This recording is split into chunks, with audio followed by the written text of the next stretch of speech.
はい。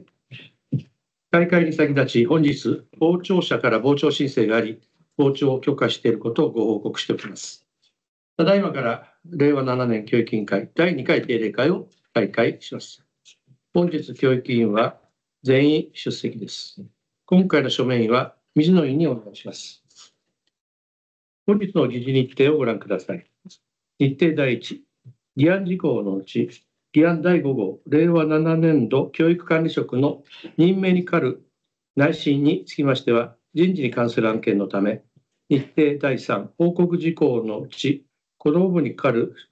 令和7年千代田区議会第1回定例会で案件につきましては、意思形成過程に関する案件のため、地方教育行政の組織及び運営に関する法律第14条第7項の規定により、秘密会として取り扱わせていただきたいと思いますので、決を取ります。これら2件について秘密会で取り扱うことに賛成の教育委員は挙手をお願いします。はい。全員賛成ですので、これら2件につきましては、会議の最後に取り扱わせていただきます。それでは日程第1、議案事項に入ります。議案第1号、千代田区立少年自然の家条例の一部を改正する条例につきまして、まず子ども総務課長から本件条例改正にかかる経緯について説明をしていただき、その後に本件条例改正の概要について子ども施設課長説明をお願いします。それでは子ども総務課長お願いします。子ども総務課長です。それでは、本件につきまして、簡単に昨年の令和6年3月26日の教育委員会でご説明した内容ではございますが、復習ということで、私の方から冒頭説明させていただきます。本施設、昭和61年の竣工で、約38年以上経っておりまして、トイレが男女共用であることや体育館と食堂が共用であることなど、生活の設備や衛生面などが現代の様式に合っていない状況でございます。また、都市計画など施設の規模を大きくすることや利用者を広げることは難しいという面がございまして、平成28年度から施設の方を利用してございません。しかし、区議会からの要請もあり、令和2年度から5年度にかけて、子ども部内で施設整備に向けた検討を続けてまいりました。しかし、多額な費用面がネックとなりまして、教育施設としての活用を断念したことは、先ほど申し上げた、令和6年3月26日の教育委員会で報告させていただいたところでございます。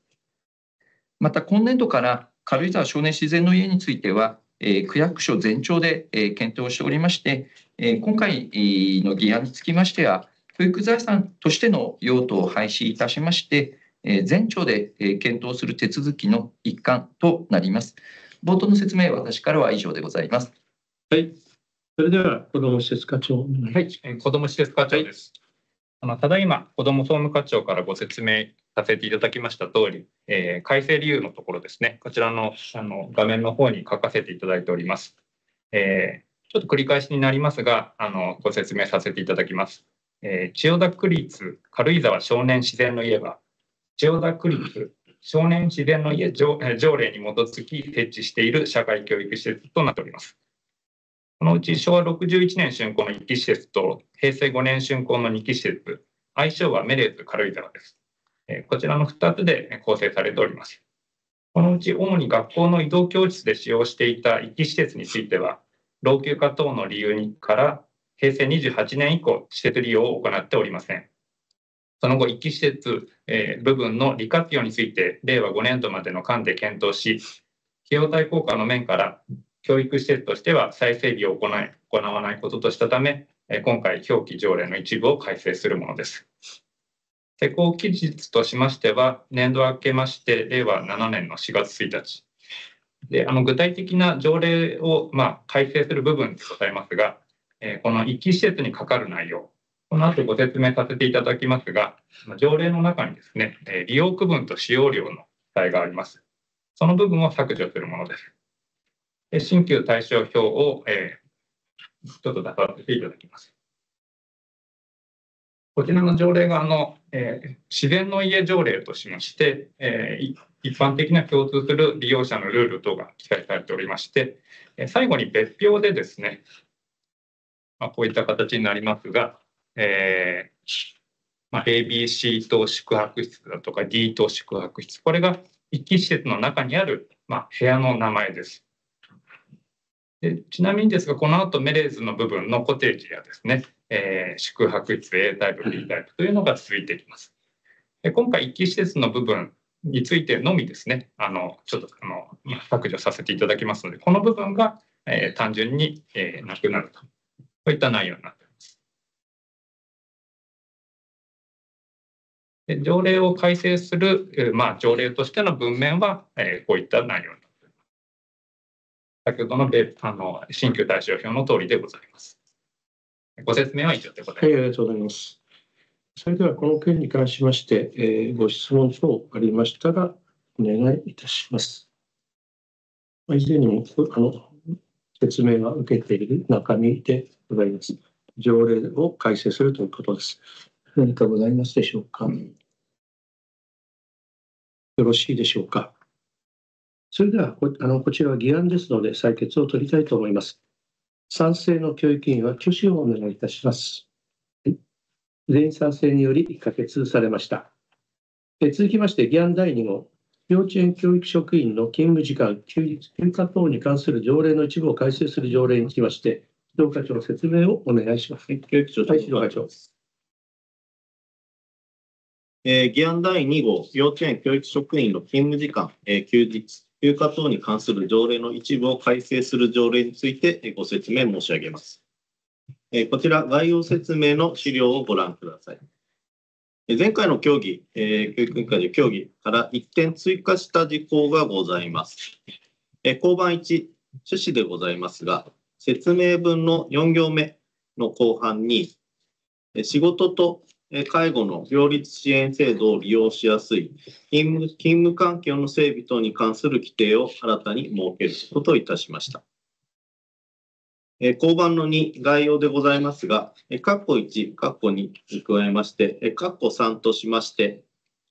職員の介護離職防止のため、仕事と介護の両立支援制度に関する周知、請求等に対する意向確認、研修の実施、相談体制の整備等、教育委員会の措置義務について明記をいたしました。新旧対照表につきましては、こちら、別点の通りでございます。新たに追加したところで、この第18条の2というところです。資料の戻りまして、項番の4、スポーキズスですが、令和7年4月1日となっております。本件についてのご説明は以上でございます。前回協議いただいた後ですね、付け加えられたということはありますが、この件に関しまして、何かご質問はありますでしょうか。よろしいでしょうか。はい、じゃあ、長崎お願いします。付け加えられた部分ですけれども、例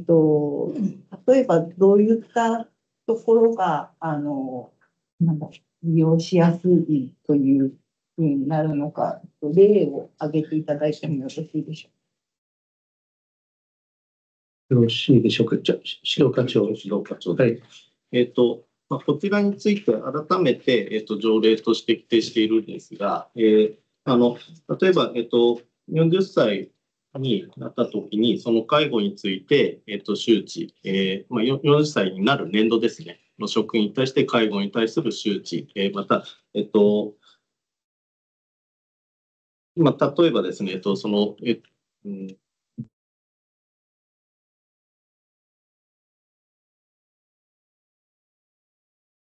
超過勤務等の、そのあたりの命ずるっていうところがあるんですけど、そういったところをいわゆる免除するとか、ちょっと細々したところがあるんですが、介護に関するところで、離職にならないように、ある程度の制度として、その介護を要する職員に対して、そういったものの、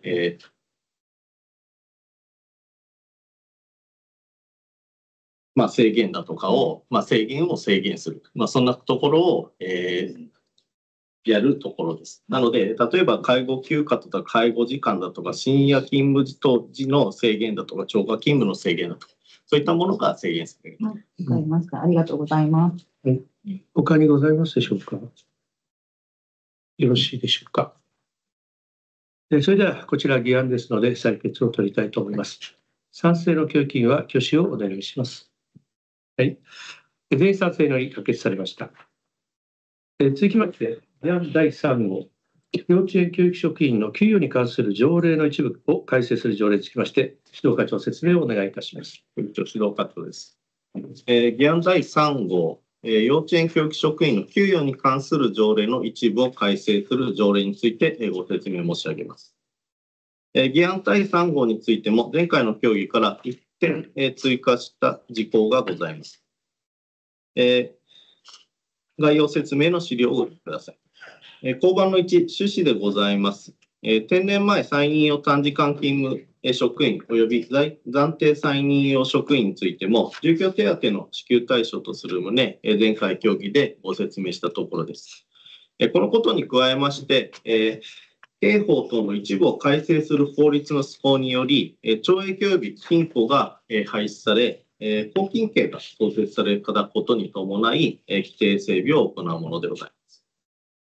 項番2の改正内容でございます。住居手当の支給対象の見直しでございます。1点目は、現状では定年前、再任用短時間勤務職員における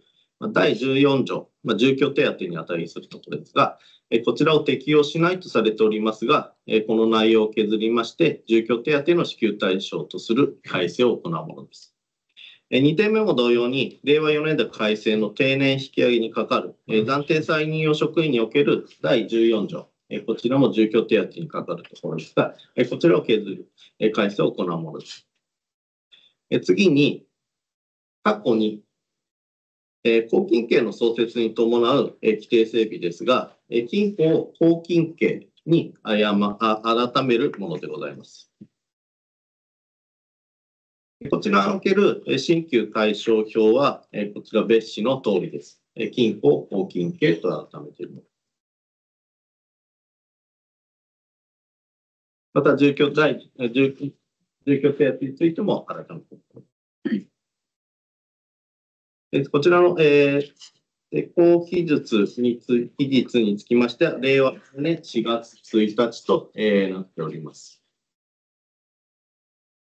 拘禁刑の創設に伴う規定整備ですが、こちらについては令和7年6月1日ということでございます。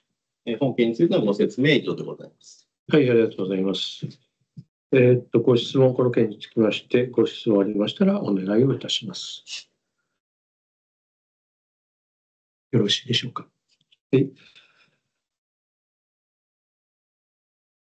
では、こちら議案ですので、採決を取りたいと思います。賛成の教育委員は挙手をお願いいたします。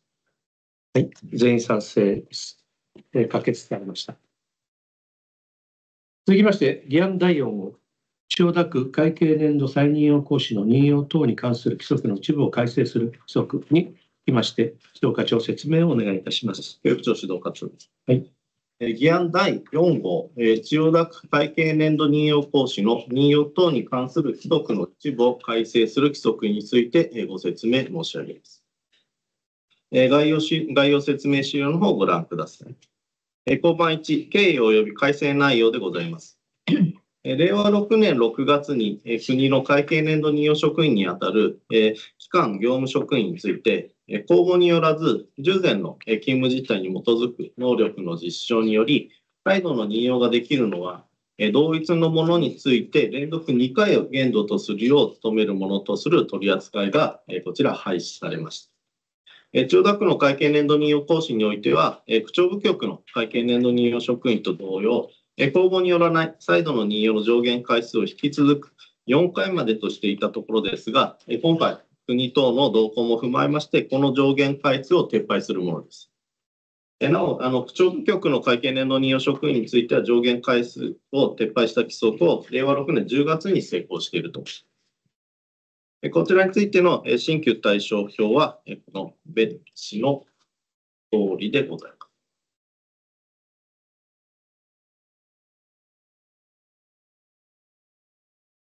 す。こちらの施行記述については、交付の日としております。本件についての説明は以上でございます。これについては、教育委員会の実態は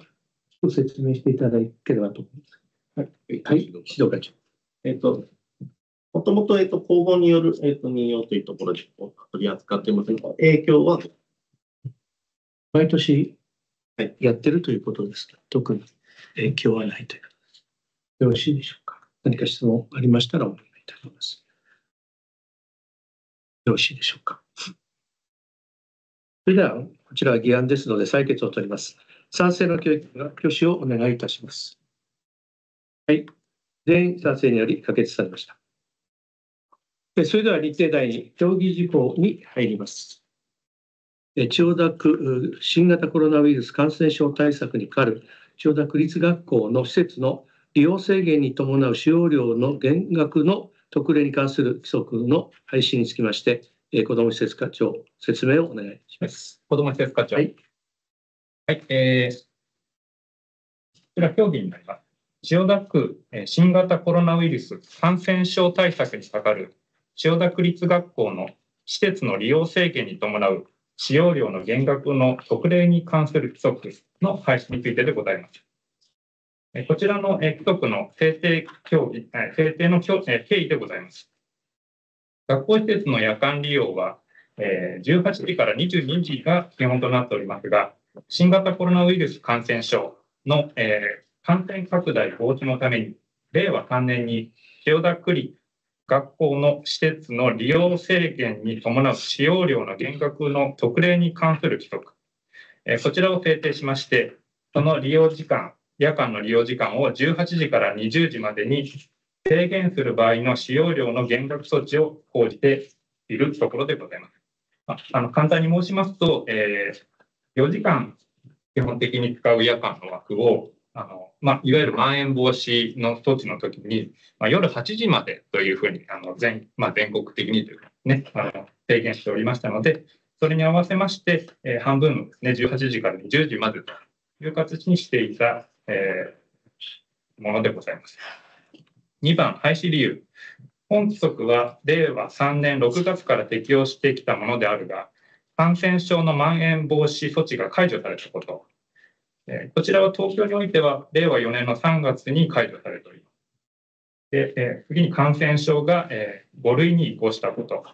再度感染症による利用時間、夜間の利用時間を制限する可能性が低いことなどを踏まえ、本規則を廃止するものでございます。なお、本規則は区長部局と協議の上、区長部局が本規則と同様の趣旨で制定している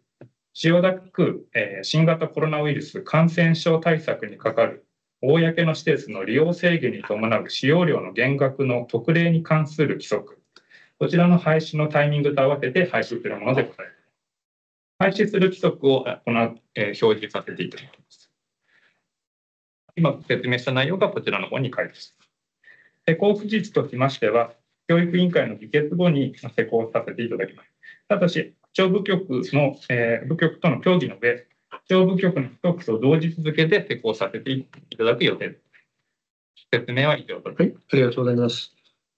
以前は18時から22時までの4時間だったものが、コロナの関係で18時から20時になった、その関係で減額措置をした、それがなくなったので、これを廃止するということでよろしいですね。はいはい、何かこれについてご質問ありましたらお願いいたします。よろしいでしょうか。それでは本件については次回議案として提出いたしますのでよろしくお願いします。それでは日程第3報告事項に入ります。第3期千代田区子ども子育て支援事業計画の素案につきまして子育て推進課長説明をお願いします。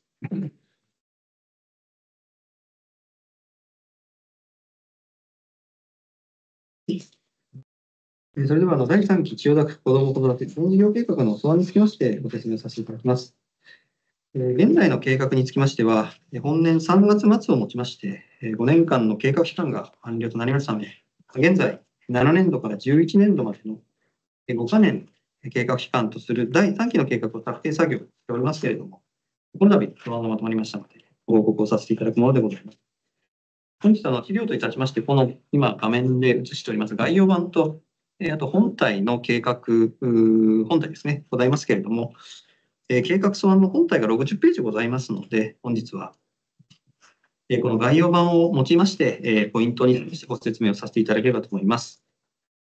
まず第1章の計画の概要のところでございますけれども、こちらですね、計画の趣旨になります。まず計画の目的、ちょっと画面を展開させていただきますけれども、計画の期間、そして計画の位置づけ、こういったところを載せているところでございます。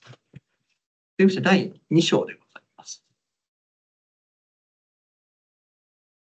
区を取り巻く現状といたしまして、こちら計画の策定の元となりました人口推計でございますとか、また合計特殊出生率の状況、そして昨年度実施しましたニーズ調査の状況のでございます。ニーズ調査の状況ですね。していただいているところでございます。それから第3章でございます。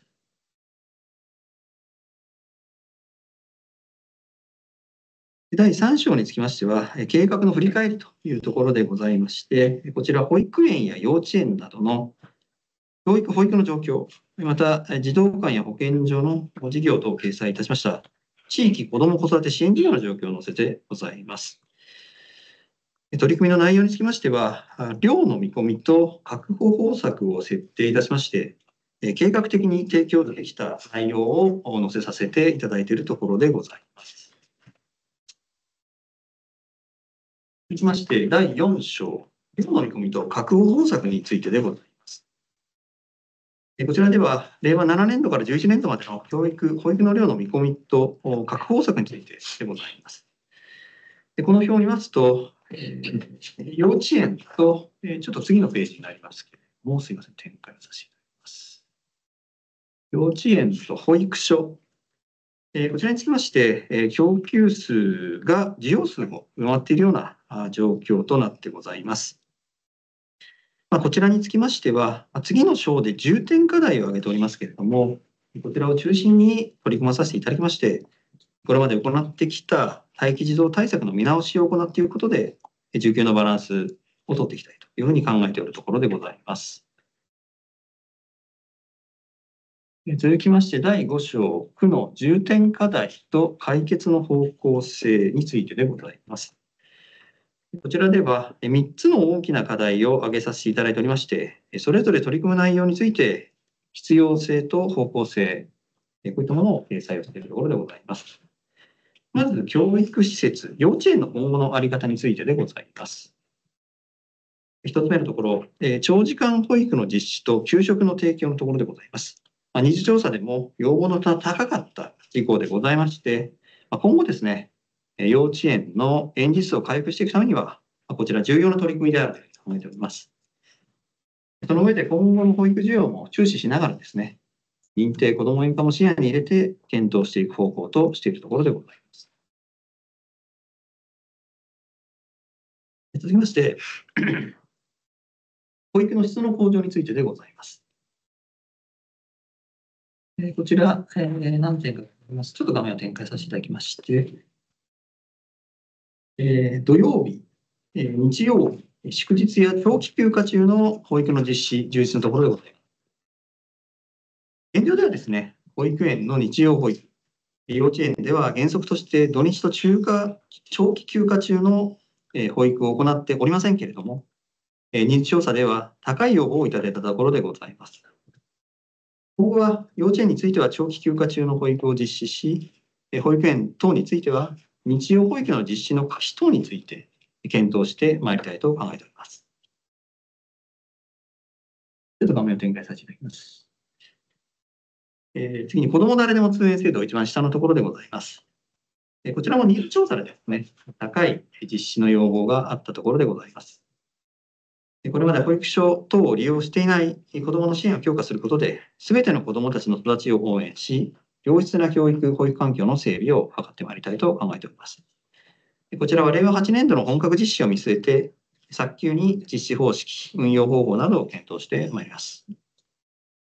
なおですね、充実してほしい保育サービスとして、こちらもニーズ調査で要望が高かったものですけれども、一時預かりについてでございますが、こちらにつきましても、適正な需給バランスをですね、こちらに留意しながら、現在の確保体制を維持したというふうに考えているところでございます。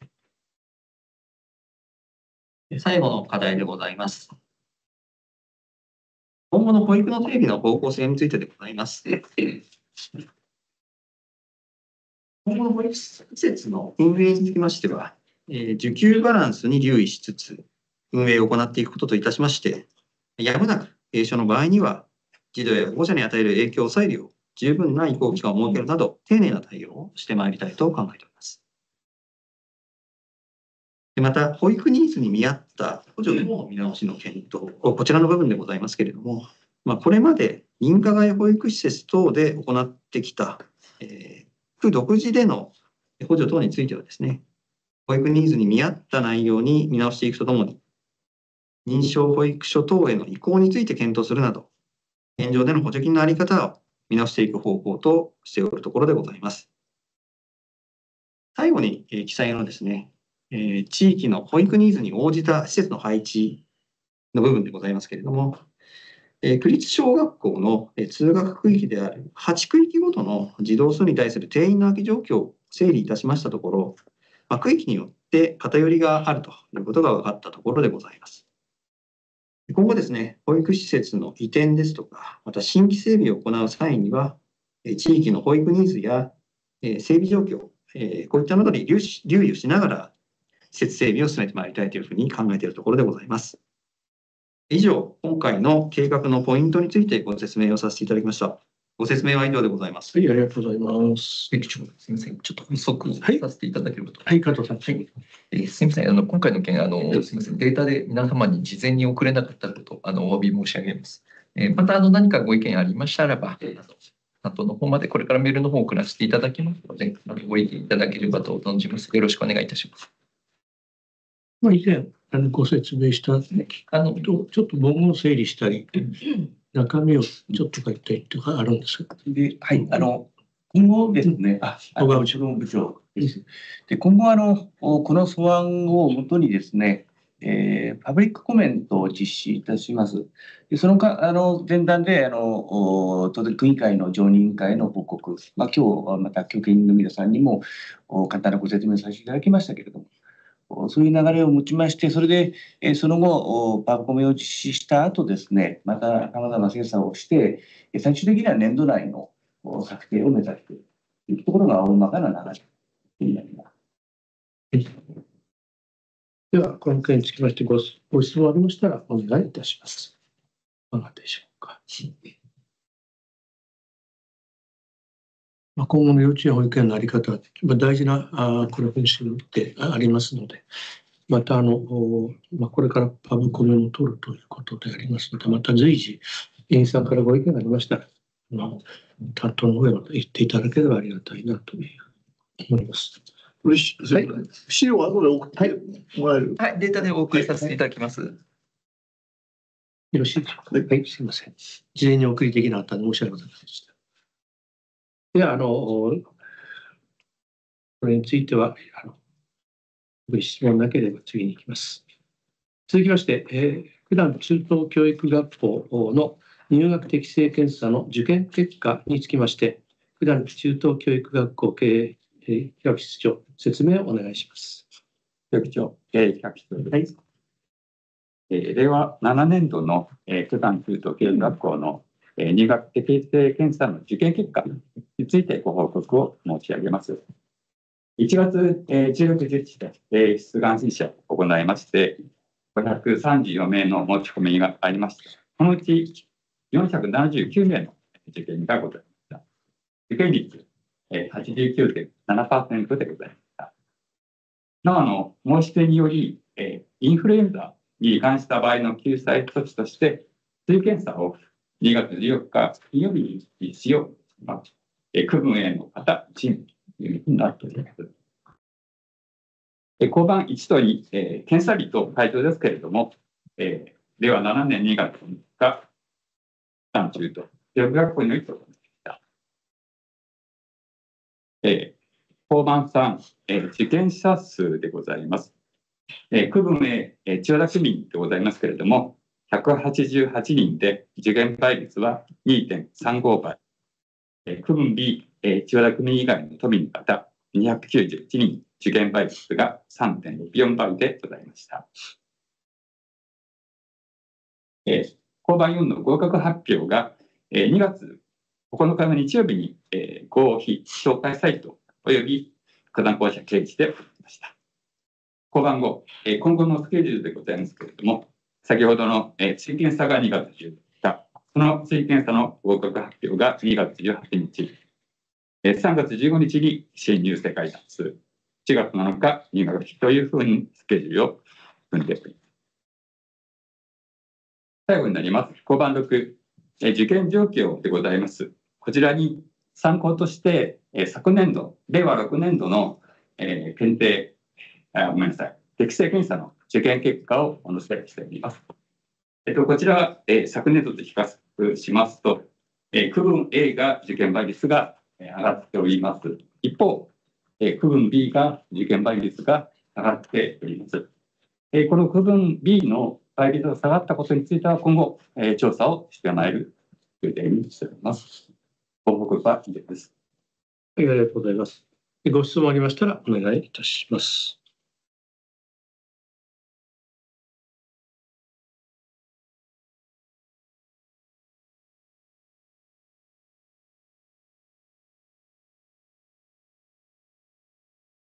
よろしいでしょうか。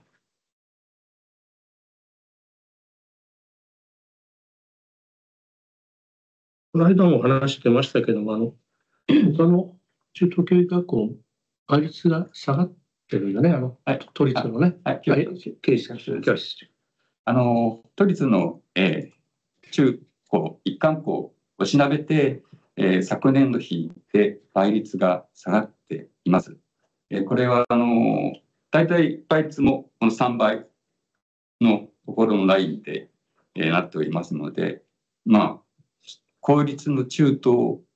的には傾向として似てるのかなというふうに言われているところです。まあ、A 区分が倍率が高くなったってことは、それなりに区内の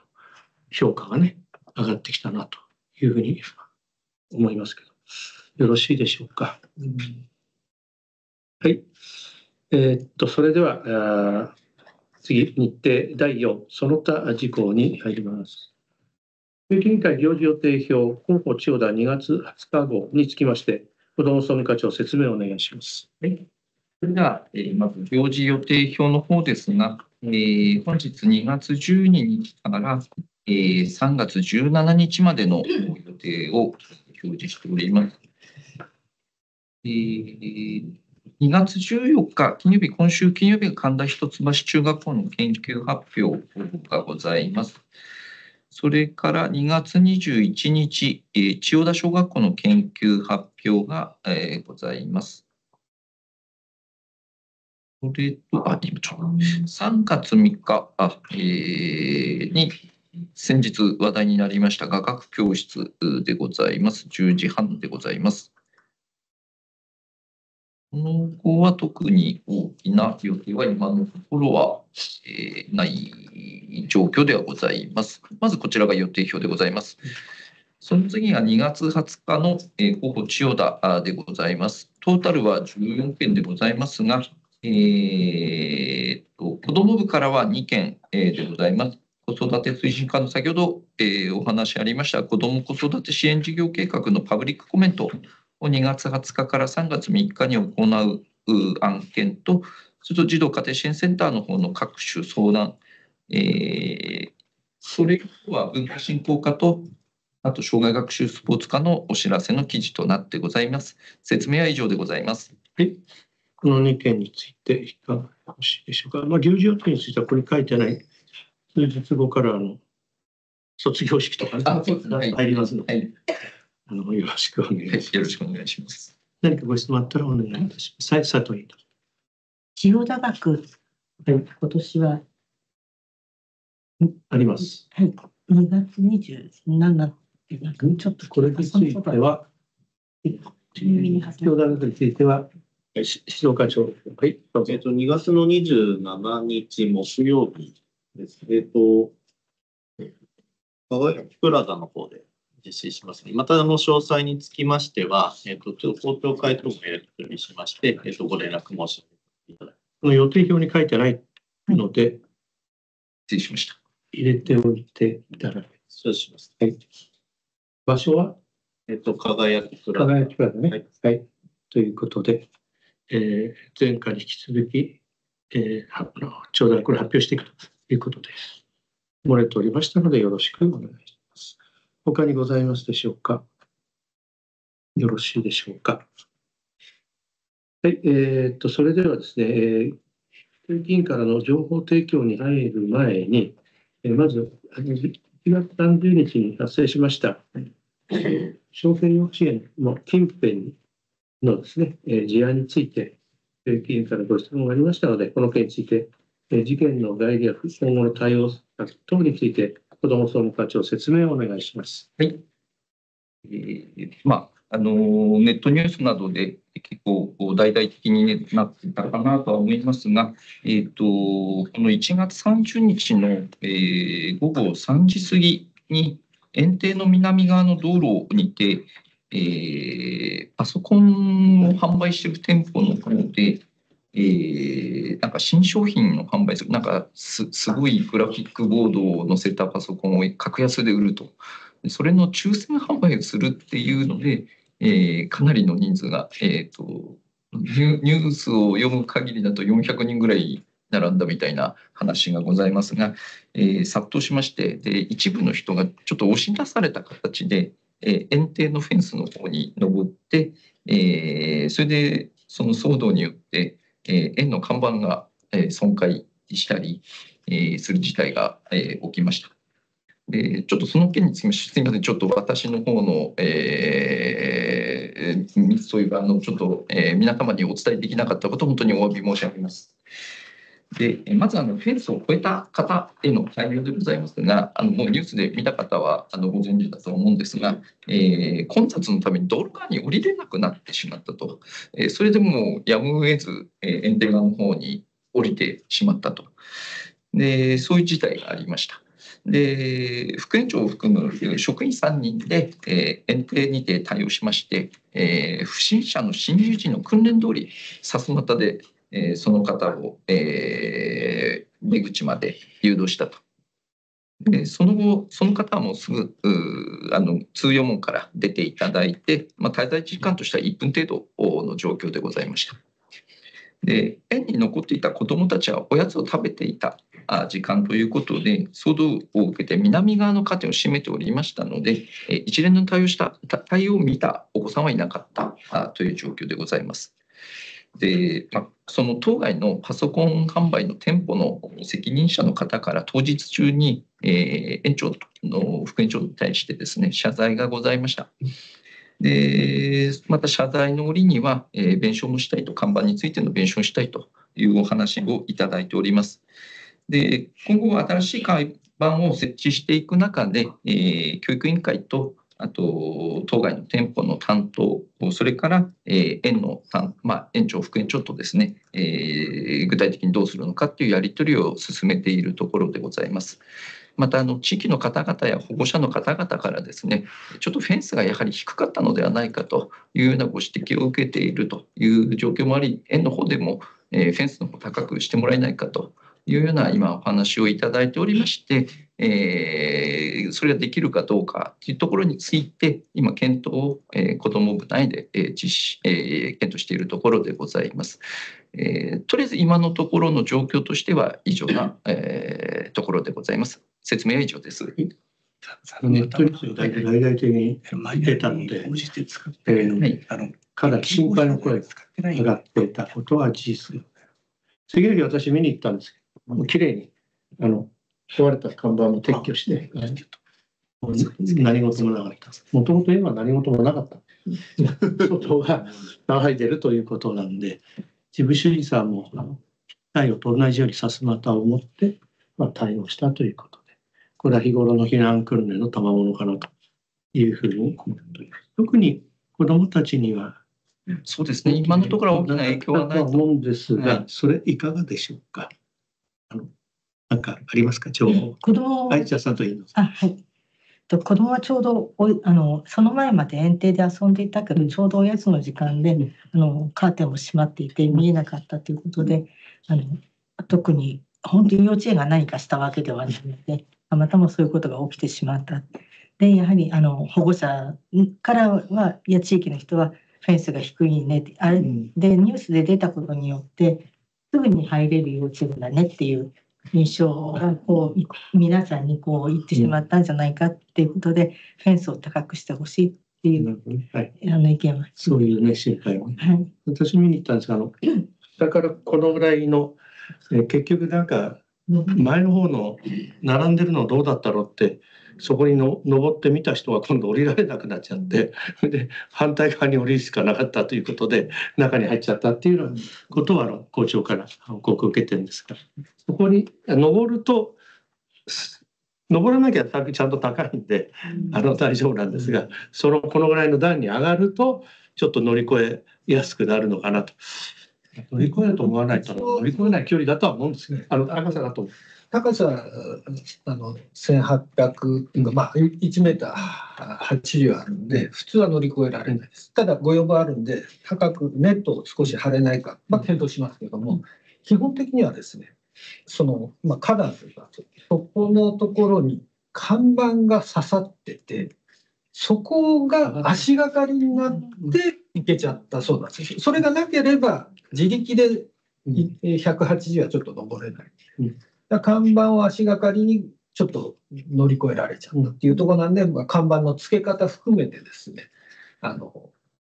再発というか、そういうことが起きないようにちょっと検討してまいります。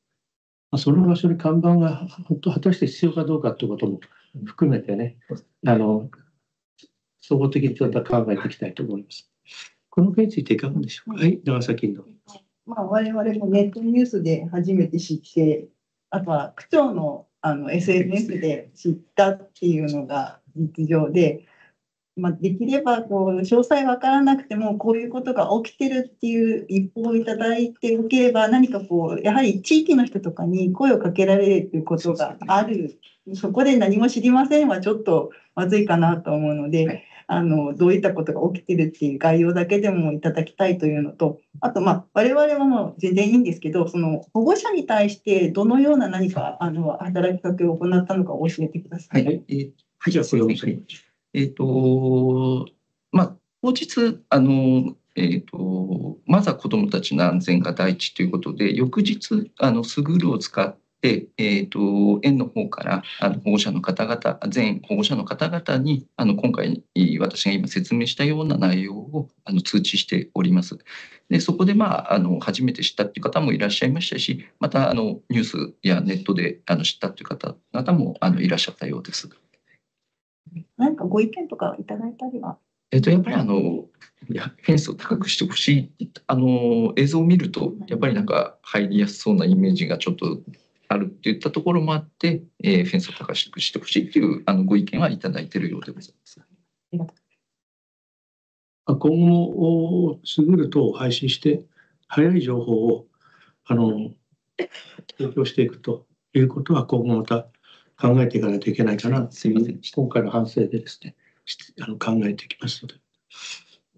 ありがとうございます。ご意見いただきました。その検討はフェンスの検討は大体いつ頃までにするしてる？そうですね。まずちょっとそれ用の予算をちょっと確保しなきゃいけないっていうところもありますし、今まさしく何をどこまでどうするかといったところが決まれば、おのずと予算も決まってきますので、それを見合いにできるだけ早く実施の方はしてまいりたいとは思いますが、ちょっと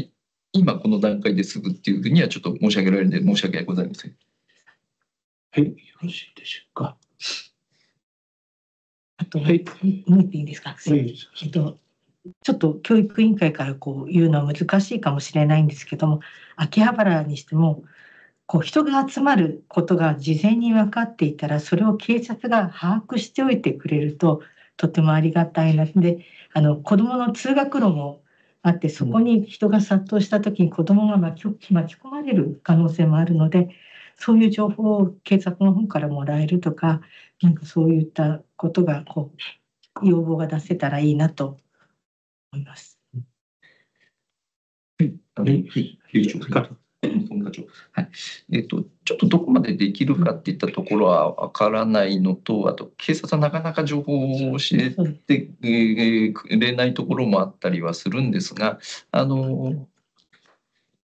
そうですね、何か例えば集団で歩いて練り歩くみたいなのはたまに情報が入ってきたりはしますのですが、各担当の学校のところには送ったり、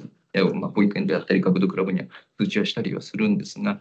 そういう情報が入り次第もちろん我々はいろいろやらさせていただくんですが、ちょっとそういうことができないか、また警察さんの方ともちょっと相談しながら、ちょっと、いろいろ検討の方はさせていただきたいと思います。おそらくですが、道路占有するわけじゃないので、警察も知らなかったのですから販売店の方も、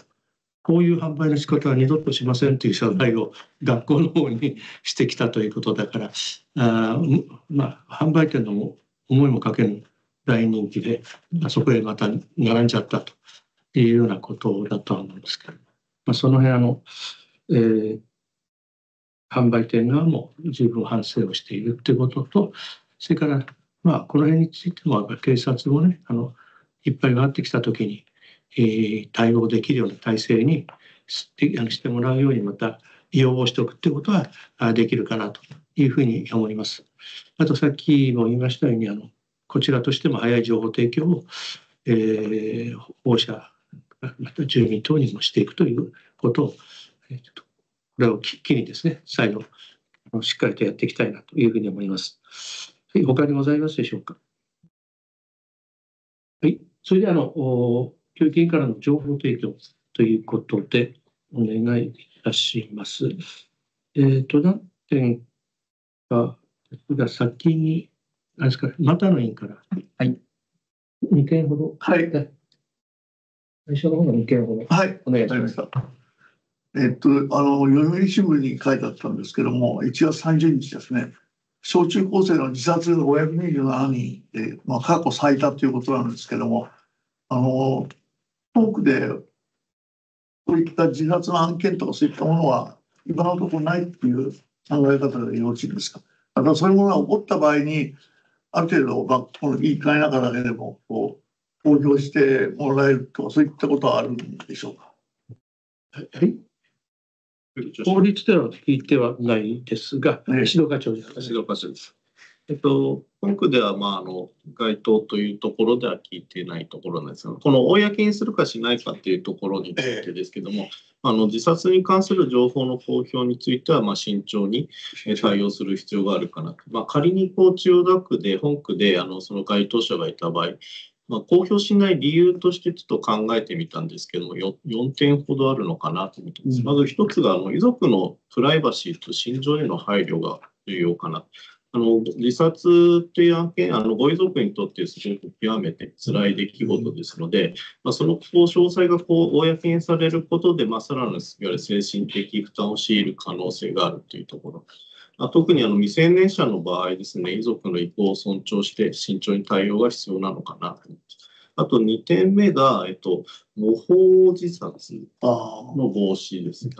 自殺に関する報道だとか公表がですね、他の児童生徒に影響を与えて模倣行為を引き起こすリスク、これウェルテル効果って言われているんですけども、それが指摘されてはいるんです。で、特に学校内の地域での詳細な公表っていうと同世代の子どもたちに強い影響を与える可能性があるので、これについても慎重に対応が必要です。で、3点目ですけども、公表というよりも児童生徒へのより心理的影響への配慮、先ほどのウェルテル効果も一つなんですけども、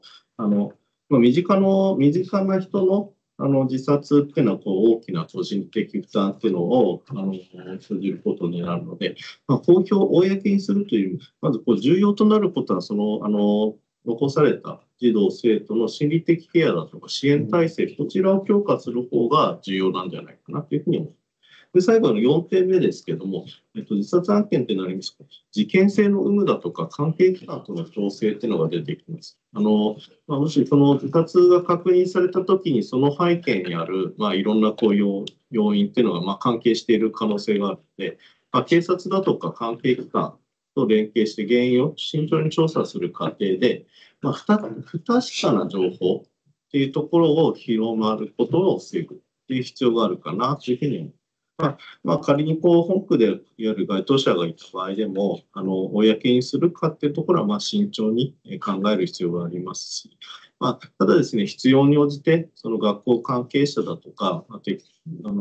そういった関係者ですね、適切な形で情報提供っていうのは行う必要があるかな。そういった意味で再発防止っていうところも努めていく必要性もあるというふうに考えております。以上です。ありがとうございました。よろしいでしょうか。今こういう形で、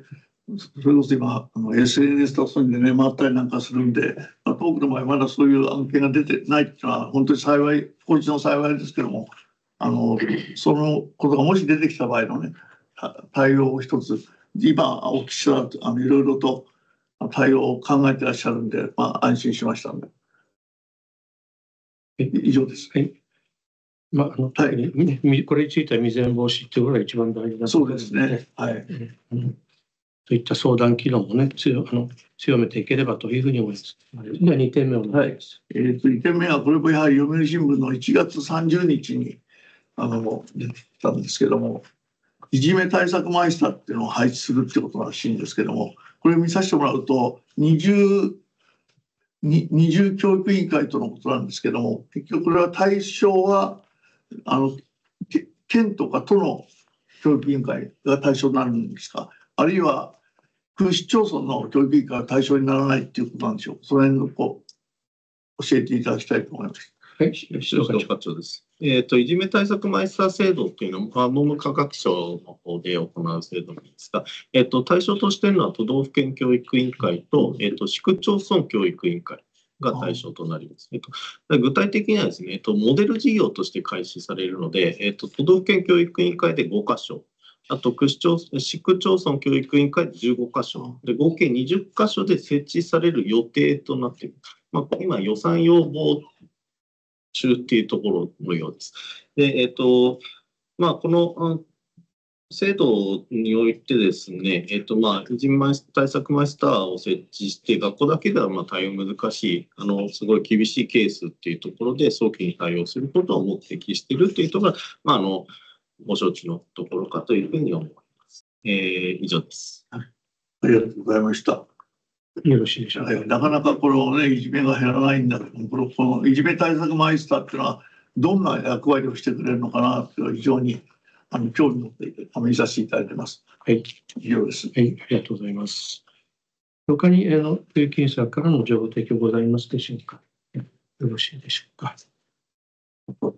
今日の新聞で出てきたんですけども、さっき